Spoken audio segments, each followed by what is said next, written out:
for staying with us. We were talking about African culture and the things we love our kids to know about our culture. So we all agree here that we want our kids to know. For Tawa, her parents have consciously tried to teach her the language, even if, So, but the question now is, what are the things that you would want your child to see or know about Nigeria? For instance, you take them to visit Nigeria. What are the fascinating things that you would want them to see and, explore and enjoy? Wells. Wells? Wells. Please describe what a well is. No, it's that thing, like it's like a hole in the ground and it has water, and you put a bucket in it and you take the. You start drawing, like you're dragging out. You're like dragging this. the water out, and you put it in the bucket and you put it back down. And I look at it and I'm just like, that looks so terrifying. Like I just imagine just accidentally. Look, people are curious. They look, accidents happen. That to this day, I'm just like, I think back and I'm just like, wow. But did you try to use the well? Oh God, no! I never went near that thing. No,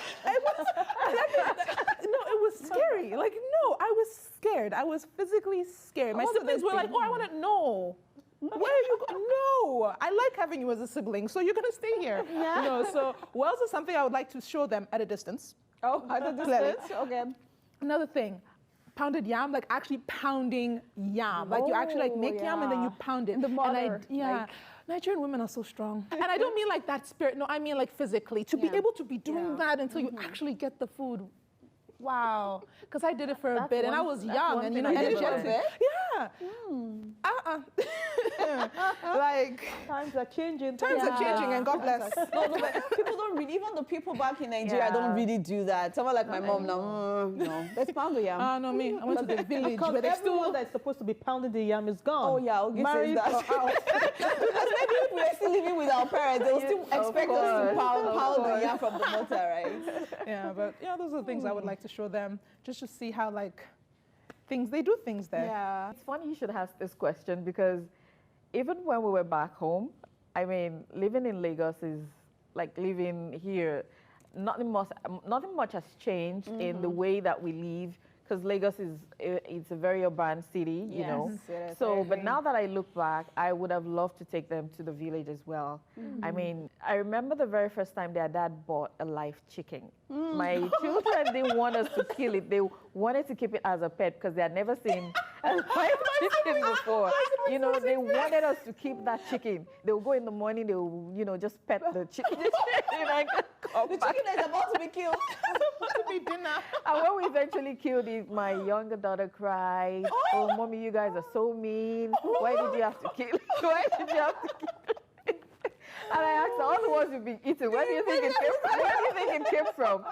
So I would have loved, to take them, let them see goats running around. And also farms, the way farms are, you see maize, you see oranges on trees. Because they just see it in the market, they don't even know whether it's coming from the ground or from the top, I really would have loved. And Nigeria has a lot of tourist attractions. Yeah. There's Ikogusi Warm Spring. There's a lot of waterfalls. Yes. So I think they kind of missed out on all of that even when we were at home. So if we do go back now, we're going to touch those places. Yeah. As an authentic Igbo girl, I will take them to the village. Let's go see the masquerade. In the East, when you travel. Are you not scared of the masquerade? Why? It's fun. It's fun. No, I don't want you. That is something about the masquerade. That's not fun. What's that? What is the masquerade? Like the normal masquerade, where they wear those I think very in Yoruba they call them egungun. egungun. Yeah. Yes. Like they wear this costume that is very scary, and then they go with like a cane, and then they begin to chase people around. They make money, they dance. It's fun. Tawa is scary. Don't listen to me. No, I tell you.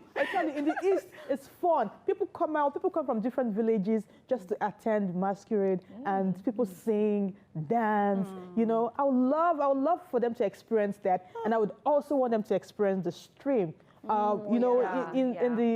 the East, most villages in the East, we have this beautiful fall where natural spring water come out from the rock, clean. I would love for them to experience all that and see nature at its finest. For me, I think that maybe go to the East. I didn't really go to the East that much. Maybe. Oh, I love this. Maybe let them come and roll tires. I don't know if you guys did that. Oh, yeah. People child. actually do Oh, that. Yes, yes, I yes. love that. That part I love. You know, Yeah.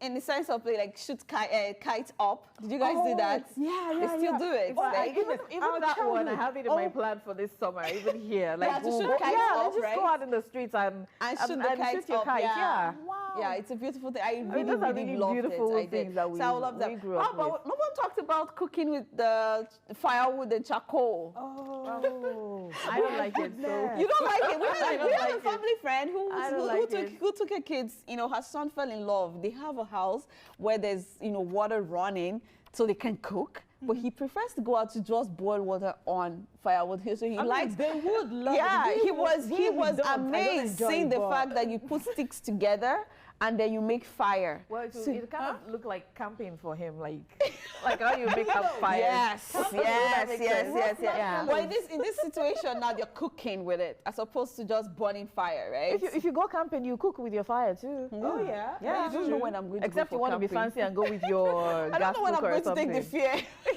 You see? The fear out and go for camping. That's not fair. I just like comfort. That's me. Okay, moving on. Honestly, this is just a quick question. Do you guys think that, you know, Nigerian parents, so let me generalize and say African parents, right? Based on what you're used to, we're actually very controlling, strict, you know, and forceful. Do you guys think so? Yes. Yeah, Yeah, 100%. I Big agree with time. that. You know, and I think it's just part of the way we grew up as well. We grew up I guess seeing our they parents. too, they were exposed They were to that exposed kind of- that way. And if you remember, most of our parents were born during the war. Oh yeah. So they've seen a lot of trauma in their days.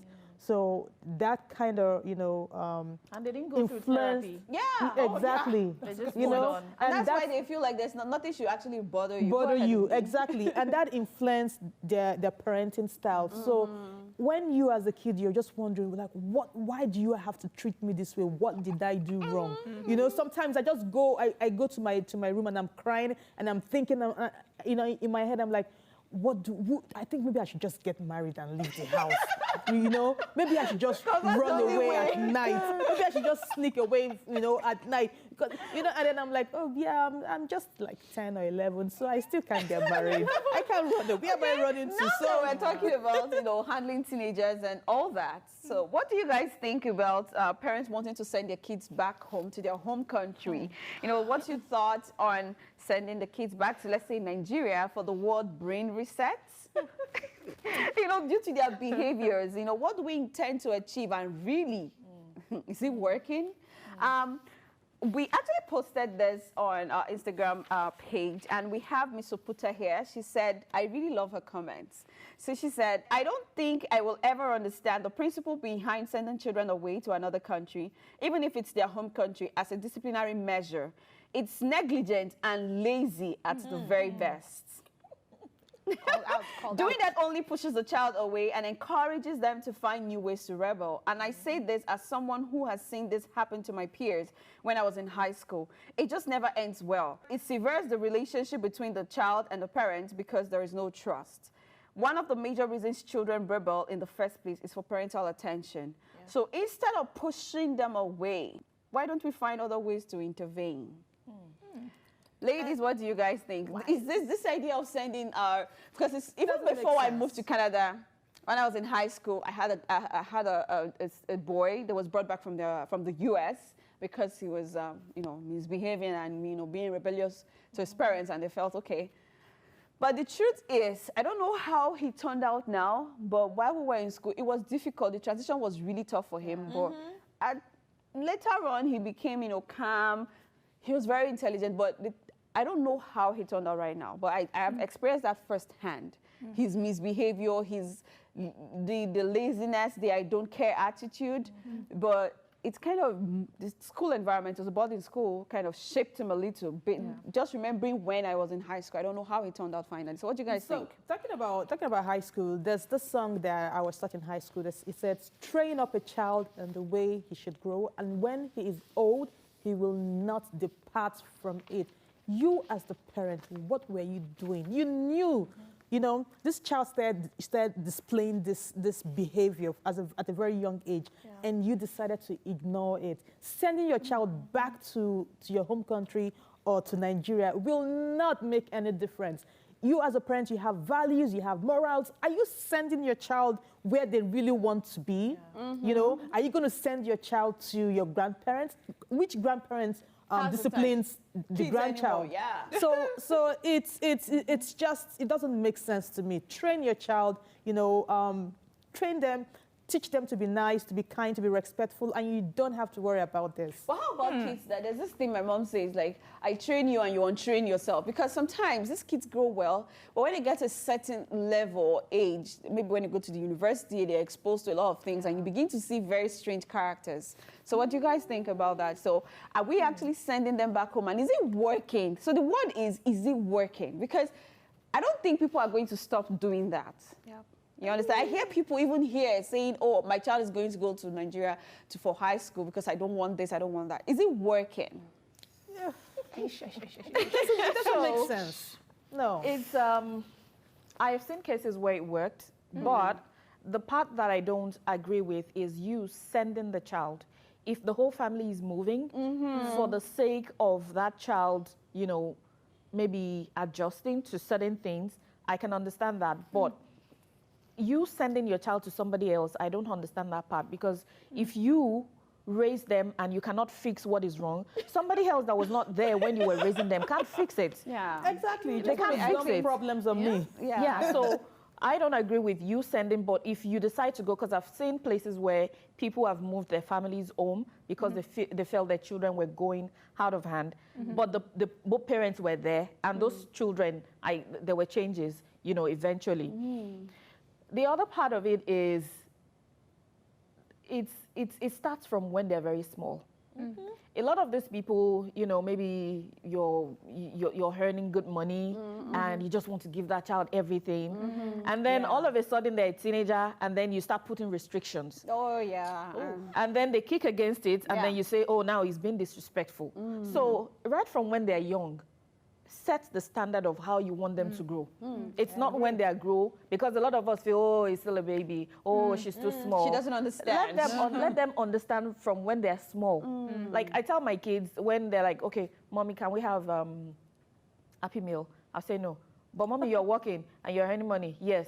So how come we can't have McDonald's? It's just, it's less than $4. I'll say, $4, how many hours of work have you done today? Okay. Yes. To earn $4, that's a very good one. If they grow up with that mentality that, oh, mommy if I has just the ask, money. they just feel, if I just ask anything I want, I get it. That's where it starts. Because one day you're not going to want to give them, and then the problem is going to start. So I would say, right from when they're small, set the standard and let them grow with it.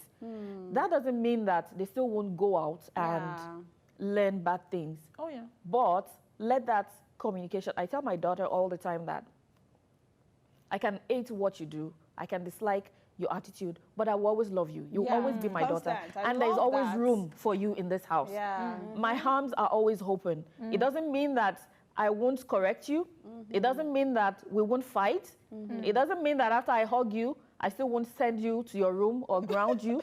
But you are always welcome. So let them know that it's okay to make, I mean, we made mistakes. Nobody can say here that I grew up and, oh, I was perfect all through. So I think that, for me, that's just the critical thing. I know Tawa has a lot to say, but just, just hold those threads now. Let's go on a quick break. I'll be right back. Please stay with us.